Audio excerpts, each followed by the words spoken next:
Add Lester's notes. This brings to life my train lists. Gives you a good idea of the 1960s train, when very few semi-trailer wagons were on the train. Note all the pairs, 98A and 98B, 60 and 340, 52 and 191, 116 and 72, 102 and 36, 86 and 71, 56 and 210, 16 and 21, 101 and 350, 55 and 22, 19 and 48, 121 and 53, 241 and 170, 18 and 26C, 88 and 95, 110 and 38C, 40 and 141, 50 and 320, 330 and 151, all of which reduced the number of D4 cat moves when spotting the show. We had a number of solid flats, wherein all wagons go to a single lot location. See 91, 370, 47, and 74, 41, 26B, and 46, 32, 63, and 35 T35, and 34, 496, and 23-82-24, and 106, 360, 31. Note the number of units that did not have lettering or artwork on them. It becomes very hard to identify them without anything on them. Also note the canvas-covered wagons, 72, 104, 86, 26B, 21, 16, 34, 30, 90. They were special office or show wagons that needed extra protection over the show runs. Special wagons to look for on the trains included 98A and 98B were ex-Ringling Barnum restrooms. 81 was the first paratrooper that was ground-mounted. 28A and 28B were two of the Eli No. 12 wheels. They were trailer-mounted in the 1950s by Catlett. 191 was the tilt iron wagon. 44 was for the fly-a-plane. 64 was the machine shop. 104 was the ghost ship funhouse. It was built in Winterkortas by the show.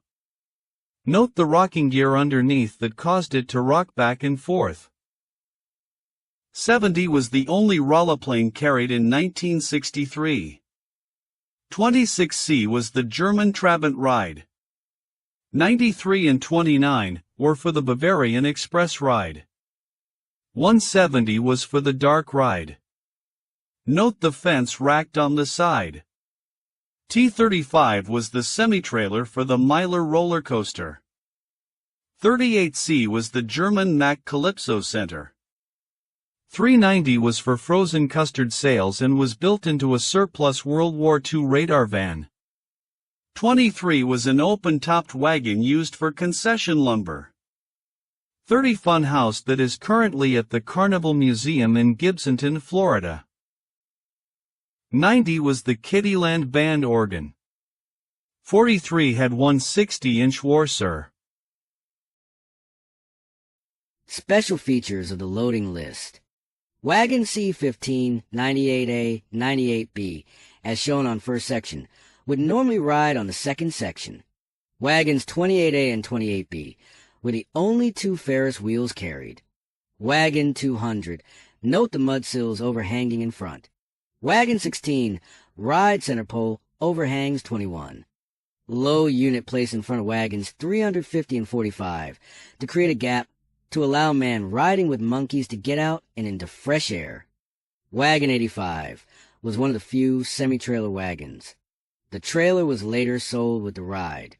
Wagon 53, note that it must be trailed to prevent damage to center overhang. Wagon 35, broke in half. It was replaced for 1964 by Wagon 12, an all-steel RAS wagon. Wagons T35 and 35 were semi-trailer wagons. D4 Cat 3 has a stake driver under canvas. Truck T16 and 12 were left hooked up en route. Note the power plant and truck setup. Wagons 350 and 151 were pulled off by run D4. Truck T17A takes off C14, A15, and 62. Truck T19 takes off D14, E14, and 390. Truck T22 takes off F14, G14, and 114.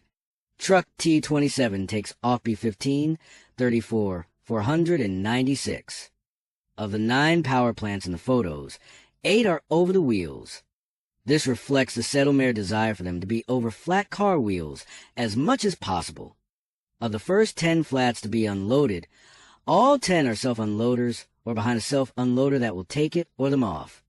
What is the silver-sided truck with no number? It is Bob Hassan's Custer truck. It had no number as it was not on train list. This space was for the Gigant ride. It was supposed to come from Germany. First either Memphis or St. Louis or Davenport, then West Allis or St. Paul. But it never did come.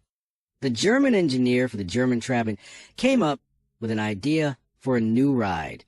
The Settlemares funded the development and construction. It just didn't work. I was never told much, as it cost the Settlemares quite a lot of money. So they put it out of their minds. The Trabant was also funded by them. Note that ride-on train, entirely different from American Trabant.